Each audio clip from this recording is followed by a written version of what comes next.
occurred to me that every single thing that I wanted in my life had to come after drinking.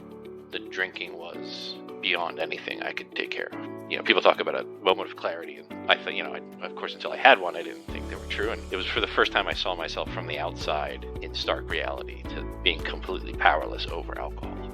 Welcome to the Daily Reflection Podcast. Today is January 16th. We have Douglas Kay in to help us read the Daily Reflection, share some experience, strength, and hope. I hope you enjoy the episode. Welcome to the podcast. Hello. Thank you for having me. Would you start us off by reading the Daily Reflection for today? My name is Douglas. I'm an alcoholic. This is Hitting Bottom. Why all this insistence that every AA must hit bottom first? The answer is that few people will sincerely try to practice the AA program unless they have hit bottom. For the practicing AA's remaining 11 steps means the adoption of attitudes and actions that almost no alcoholic who is still drinking can dream of taking. 12 Steps and 12 Traditions, page 24. Hitting bottom opened my mind, and I became willing to try something different. What I tried was AA. My new life in the fellowship was a little like learning how to ride a bike for the first time. AA became my training wheels and my supporting hand. It's not that I wanted the help so much at the time. I simply did not want to hurt like that again. My desire to avoid hitting bottom again was more powerful than my desire to drink. In the beginning, that was what kept me sober. But after a while, I found myself working the steps to the best of my ability. I soon realized that my attitudes and actions were changing, if ever so slightly. One day at a time, I became comfortable with myself and others, and my hurting starting to heal. Thank God for the training wheels and supporting hand that I chose to call Alcoholics Anonymous. Well, thanks for reading that. And hitting bottom is certainly something that I can relate to. Tell me, what about this resonates with you? And tell me a little bit about your program. Hitting bottom for me was really a strange thing because I had always considered myself an alcoholic, but I didn't grasp the concept of powerlessness over my alcoholism. I knew that I liked to drink and I drank more than everybody else, but it didn't occur to me that that meant I couldn't make decisions without drinking. And just a quick story, I was looking to change careers about 8 years ago before I got sober. And I had signed up, with the last of my money to take this training course. It was like a 3-day course, about an hour's drive away. And I took the train out there. I was going to stay overnight at the hotel just so I could get up in the morning and be ready for this day. But before I got on the train, I had to go to the liquor store and buy a bottle of vodka to take it with me to the hotel in case the hotel bar closed before I was done drinking, because I wasn't familiar with where I was going. So I was in an uncomfortable place, and I needed to make sure I had the thing with me that was most important. So, I drank that night and woke up the next morning, and I had some leftover beers from the night before on my hotel dresser. And so I'm drinking warm Amstel Lights and doing shots of vodka at like 8 o'clock in the morning before this thing, which was so important to me that I spent the rest of my money to sign up for, and I spent all this time getting ready for it. And it occurred to me that every single thing that I wanted in my life had to come after drinking. The drinking was beyond anything I could take care of. People talk about a moment of clarity, and I thought, of course, until I had one, I didn't think they were true, and I don't know what other people's experiences are with them, but it was for the first time I saw myself from the outside in stark reality to being completely powerless over alcohol. Do you feel like that was your bottom? Oh yes, I didn't stop drinking that day. But it was only a couple of weeks until I went to my first AA meeting. And so when you asked me to talk about this today, I was thinking, like, my friend who helped me get sober, and in fact, I talked to him a few weeks before that incident and told him I thought I was losing control, and he asked me what I wanted to do about it, and he was sober. And I said, why don't we go to some of those meetings? Now, I hadn't gone at that point of the hotel thing, but it came around again, and we ended up going. But so while he was first taking me my first few meetings, he expressed to me that you don't stop hitting bottom until you stop digging. And why is the bottom important? Well, if you look at a construction site, the first thing they do is they dig down. They dig down to get to the bedrock, or they get to the layer where they start pouring the concrete. And that's the place where the rest of the building gets its strength. And so for me, I think about, what if I just magically woke up and just got sober and didn't have to do any of the work? I wouldn't have fixed a lot of the things that make my life now enjoyable. From working through the steps, identifying a higher power that I could latch on to and get strength from, but also to see, um, my my faults, where my resentments come from, and how they correspond to my defects. And then later on, looking at those in stark reality with the people in my life, like, where did I hurt people because of my fears, and then they became resentments. And for instance, with my father, my parents got divorced when I was young. I won't go into the whole thing, but later on in my life, he came back and tried to be part of my life, and I pushed him out because of my resentments towards him when I was younger. And I spent a lot of time and energy doing that, and I hurt him on purpose. And getting sober and working through the eighth and ninth steps, I talked to my sponsor about it, and we put him down as a way to, um, as a person I had to make amends to. And the amends wasn't so complicated that I had to fix 30 years of bad blood between he and I, but I had to start taking the steps uh, that I would with somebody that I cared about, to call them back, to make contact for holidays, to let them know how I was feeling. And so that building of that foundation with my father allowed me to learn a lot of things about how he viewed me and how much he tried to be in my life, even when I didn't know it. So when you came into Alcoholics Anonymous, how long did you wait before starting the steps and getting a sponsor? I was in AA for about 3 or 4 weeks, going to meetings. I went to a lot of meetings the first 90 days, as people recommended. They said 90 meetings in 90 days, and I think I got 87 of those days I went to meetings. And I went to multiple meetings some days. And for the first week, it was my friend who introduced me to the program. And then after that, I met a lot of people uh, in the city I'm from. And luckily, there were plenty of meetings to go to. And so I got to see a lot of the same people at different meetings. And so after about 2 to 4 weeks, it's probably 3 weeks, I asked somebody who I'd seen at multiple meetings, whose demeanor and peace of mind and concern for others was something that I was attracted to, and I asked them to be my sponsor. And so he was my sponsor for the first year. We started reading the book immediately, within a week. So I would say within the first month, I got my sponsor, and we started reading the steps. Hmm. Did you try other ways to get sober prior to coming to Alcoholics Anonymous? I had not tried to get fully sober. I never said to myself, I am going to get sober as a way of life. I had tried, as I think a few people have tried, to prove to others and to myself that I wasn't an alcoholic by not drinking for a finite period of time. And the finite period of time that I imagined was important was 2 weeks. I'm not sure where I got that value from, but I said I will not drink for 2 weeks, and I gave people an excuse. I was doing it for my health. And after about 10 days, I started drinking. Hmm. I figured 10 days is nearly 14 days, so that counts. It's double digits.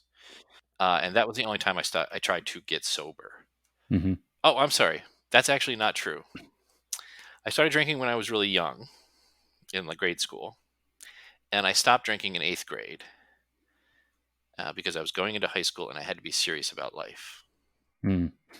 But I didn't consider getting sober because I didn't consider myself an alcoholic at the time, obviously, because I was in the eighth grade. It's not that you can't be, but Right. uh, I just saw it as like a moral choice at that point, and Mm. not a necessity of my life to get sober.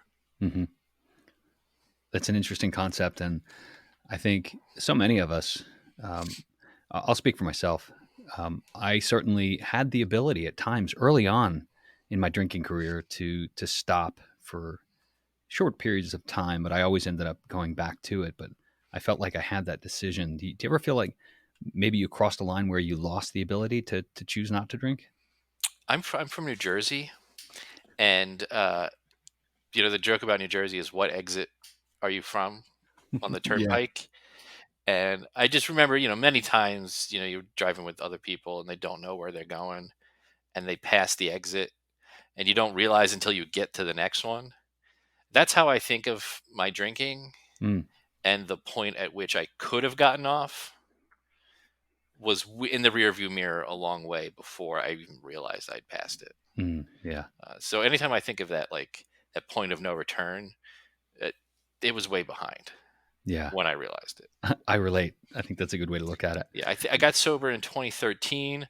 I think probably the point of no return was probably 2009, 2010, where I switched from joyful, happy party drinking to drinking out of anger and spite. The reflection talks about realizing at some point that your attitudes and actions were changing. How long after you started to work the steps and you had a sponsor and you were going to meetings did you start to recognize that you were changing? People noticed that I was physically changing, that I started looking physically healthier because I had been bloated and I had some small health issues related to drinking a lot. So other people noticed that in me before. I remember distinctly around 5 months, I was having dinner with my mother at a restaurant, and she said to me, "You seem really calm lately." And that is sort of the first time I realized, like, oh, there's a significant enough change in me that the people who know me really well can see it in my attitude towards life.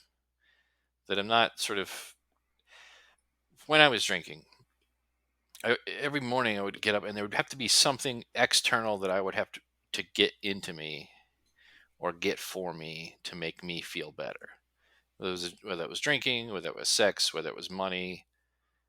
There was something outside of me that I needed to feel whole, even if for a little while. And I also suffer from depression, and so I always had this issue of just not feeling good about life.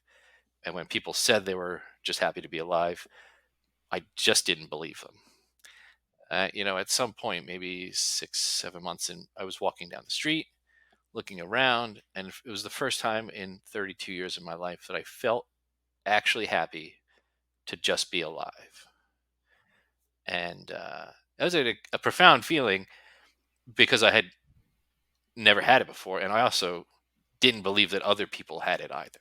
So at that point, do you feel like you started to feel just comfortable with who you are and comfortable with yourself?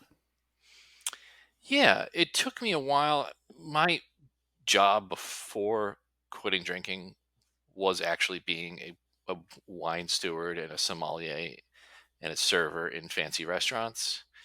And I had been doing that for 10, 15 years. And so a lot of my identity was tied up with drinking, going out to eat, being the life of the party, sort of the bon vivant style.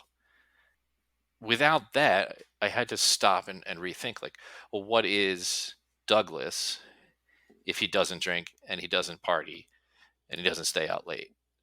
Like, can I rebuild this in a new way? And so we talk about hitting bottom and building a foundation.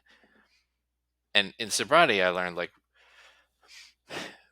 the difference between me thinking I'll be dead by 30 because I'm drinking myself to death and me after 30 thinking, well, now I need a second plan because I'm still alive. I'm sober and I'm bored and I don't know who I am. So I'll just start thinking about things and trying stuff. I learned how to bake bread. I changed careers. And now it's more of, even if I can't figure out what I want to do for the rest of my life, I can go for something, try it for as long as I like, and if I don't like it, that doesn't keep me from being a whole person anymore.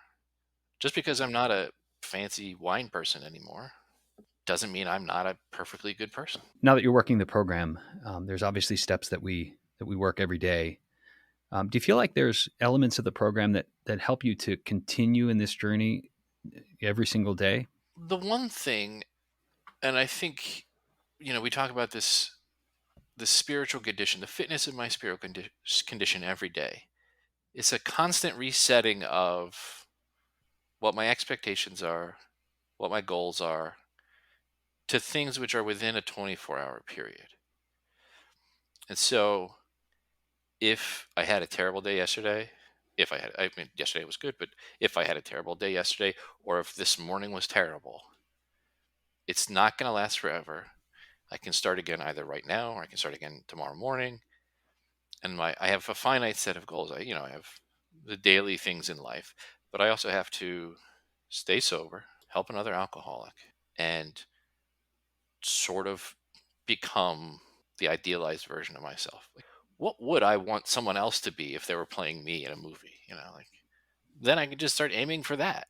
I could be whatever I want. Do I want to be, a selfish prick who doesn't care about other people? Or do I want to start my day thinking about, how can I be sober? How can I practice these principles? And it's not going to be forever. It's just going to be till, 11 o'clock, midnight tonight, and I can do the best I can.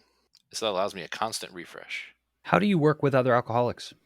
I have a sponsor and I have a few sponsees.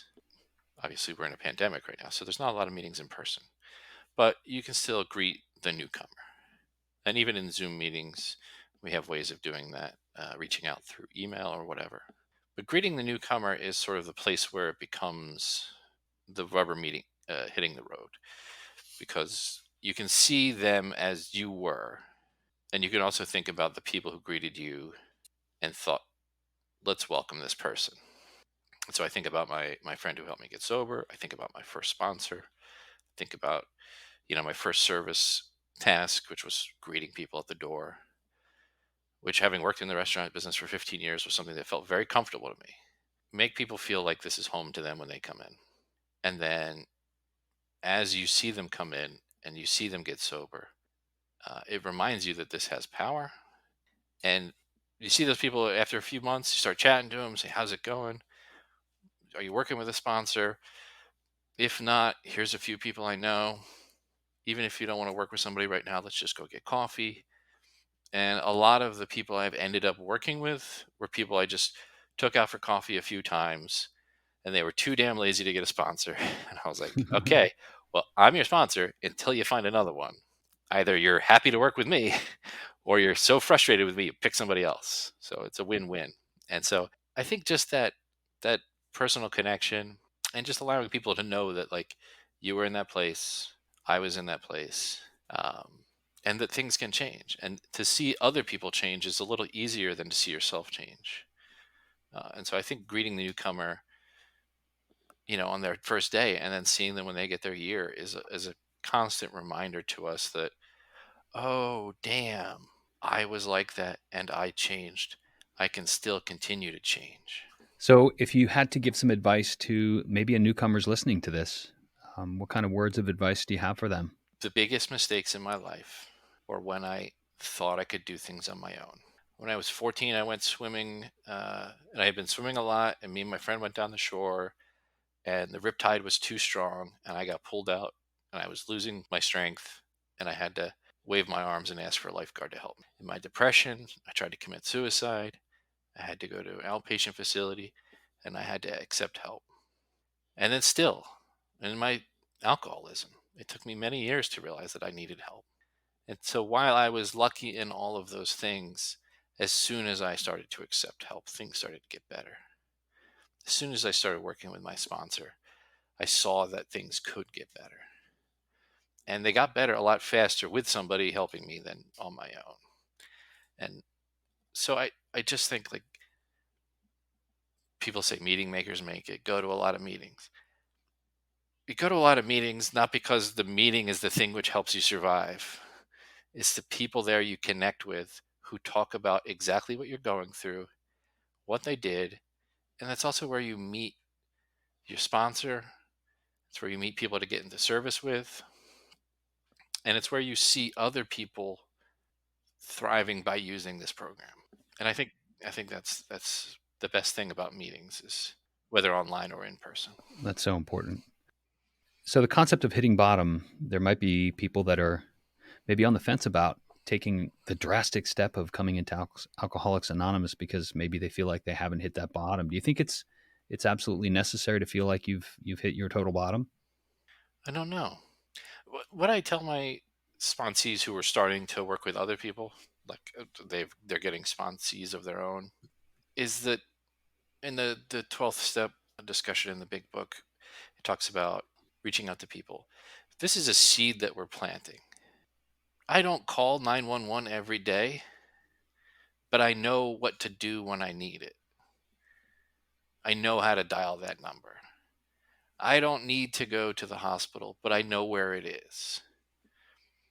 If you don't think you're at your bottom, but you think maybe one day you might, come to a meeting, stay for the whole hour, don't.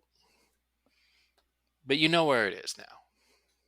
And you know a little bit about what's going on. And so I think just having that seed planted, that you're not alone when you're ready to come full time, ready to come for a little bit, whatever. As long as you know where it is and who those people are. And I know plenty of people who came for one time, didn't see them again for a year and a half. Then they showed up and they stayed sober for many years. Anything else you want to tell the audience before we wrap things up? I am so lucky that when I needed it and I was willing to ask for it, the help was there. Whether it was my friend who I had worked with for many years and been sober, we never really discussed sobriety before I needed it.